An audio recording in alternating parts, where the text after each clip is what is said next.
dire que je m'en vais.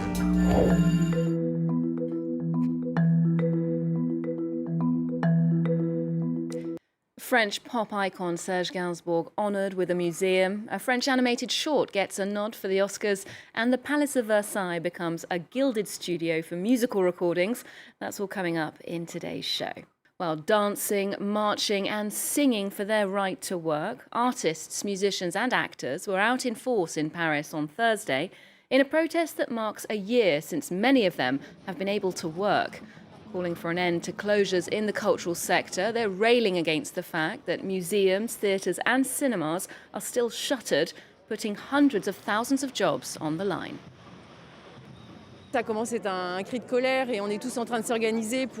This is starting to be a cry of anger, and we're all organising to put our own protocols in place, with the towns and our partners to establish our own agenda, in fact. Because it's unbearable for the sector. Some artists haven't performed for the past year, and it seems completely unjustified to us.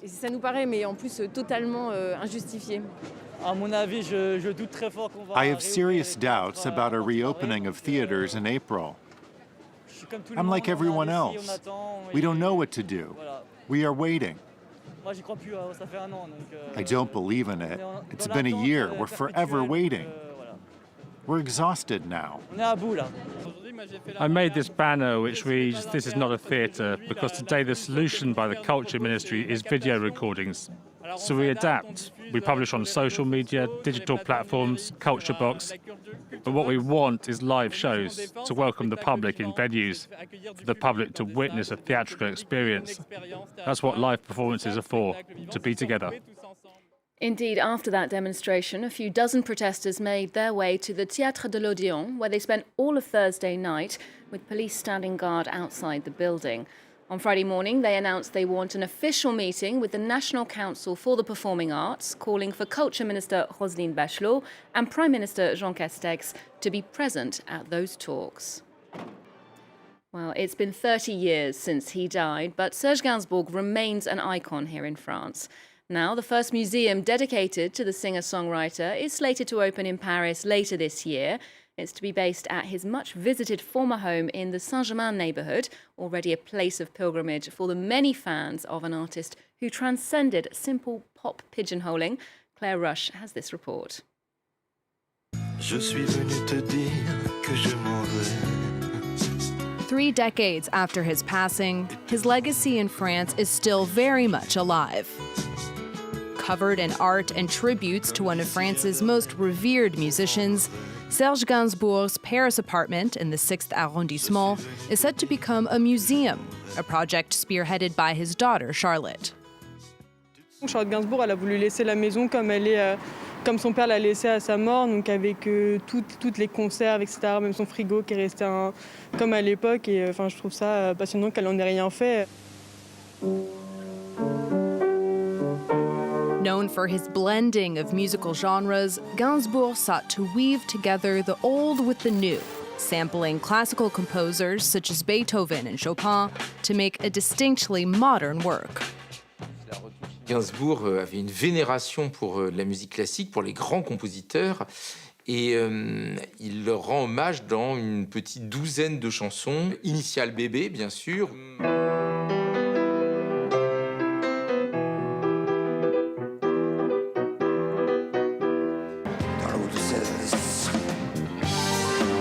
Initials BB, a reference to French actress and sex symbol Brigitte Bardot, with whom Gainsbourg had a passionate but brief love affair.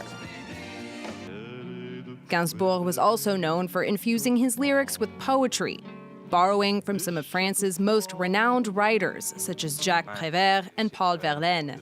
To many at the time, his nods to these poets were seen as controversial. Il a un peu profané des poèmes pour en faire une musique qui nous paraît aujourd'hui tout à fait innocente et tout à fait gentille, mais qui à l'époque, sur cette espèce de mambo ou de rock'n'roll, ça scandalise profondément. Another shock, Gainsbourg's reggae cover of France's national anthem, the Marseillaise, in 1979. Je suis un insoumis et qui ai redonné à la Marseillaise son sens initial. His calculated provocation, his witty wordplay, and his refusal to be categorized by any one genre have ensured that Gainsbourg's work remains an enduring force in music today. Moving to cinema now with a French animated short which blends the contemporary with the prehistoric. It's a winning formula and one that's seen it shortlisted for the Oscars. The film Trace was created using oil paint and grains of sand and takes viewers back to a time of cave art. Maria Sophos has the story. A tense encounter with a cave lion, as seen in French animated short Traces. It tells the imagined story of the early human that created the prehistoric depictions of lions found at the cave La Grotte Chauvet in southeastern France.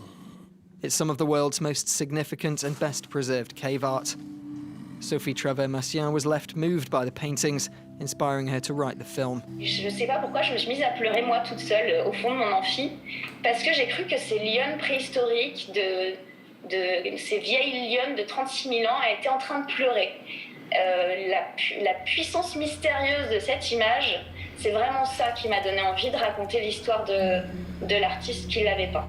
The visual world of Traces has elements of both crudeness and refinement. Making the film required enormous perseverance and much hard work. It took nearly 5 years to produce the 13-minute-long film, line by line, grain of sand by grain of sand. C'est l'espèce de sable fin noir que je dépose sur la plaque en verre. Tu vois, en fait, je pousse la matière. Là, je peux essayer de choper une tête de bison, par exemple. Et c'est ça qui est sympa. C'est pour ça qu'en fait, souvent, les gens qui utilisent le sable font souvent des métamorphoses. The film has already won awards at several festivals and has now been shortlisted for the Oscars. C'est un travail immense où il y a eu de la souffrance, où il y a eu des difficultés, où il y a eu des doutes.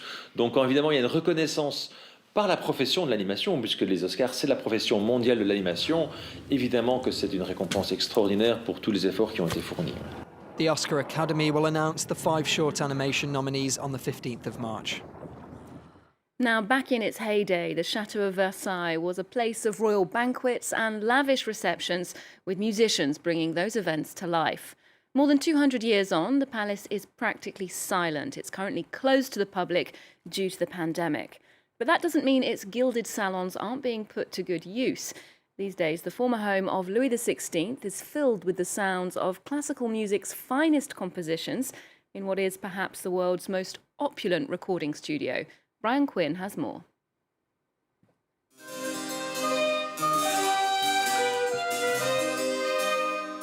At the Chateau de Versailles, the strains of a Vivaldi serenade ring out, harkening back to the time of the court of Louis XV.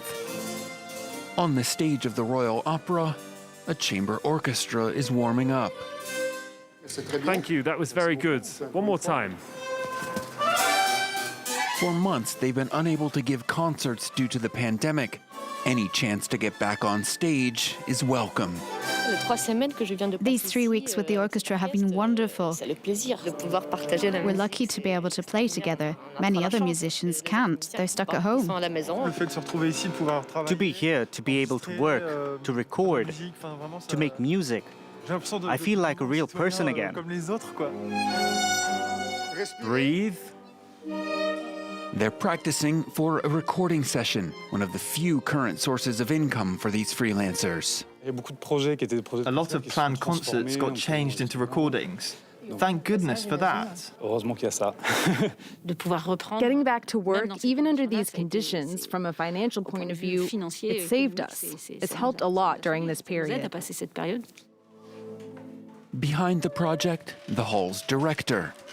Unable to organize concerts, for the past 3 months, he's been lining up recording sessions. We're trying to find an economic model where instead of a concert, we do a recording and hopefully manage to balance the books. Right now, it's the only viable economy.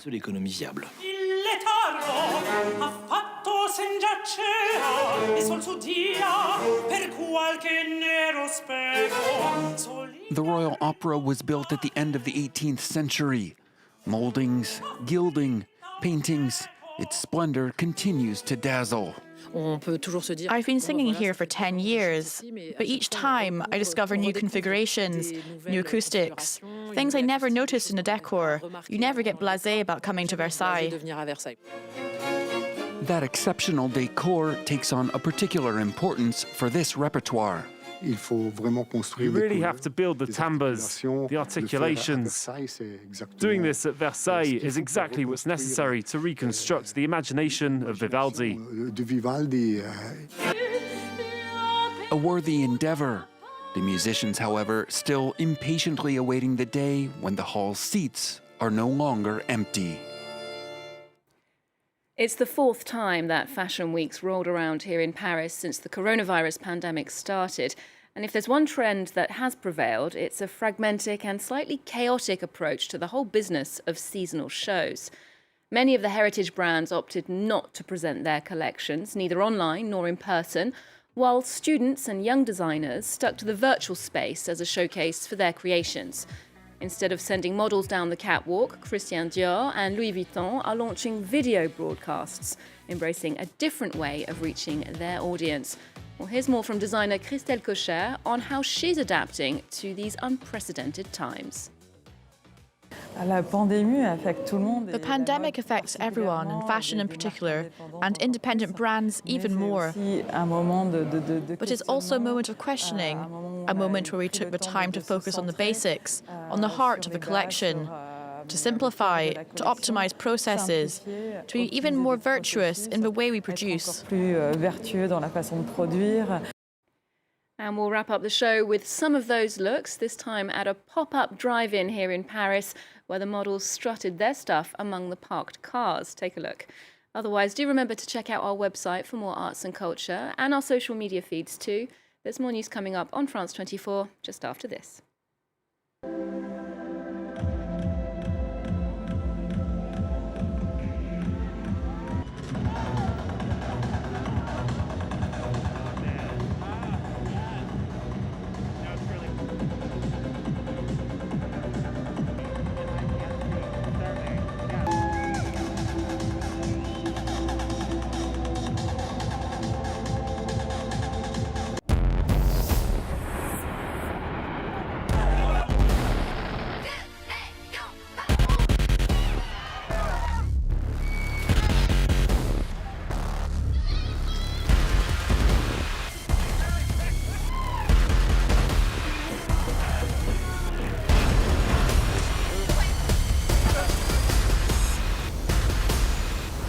Liberté, égalité, actualité.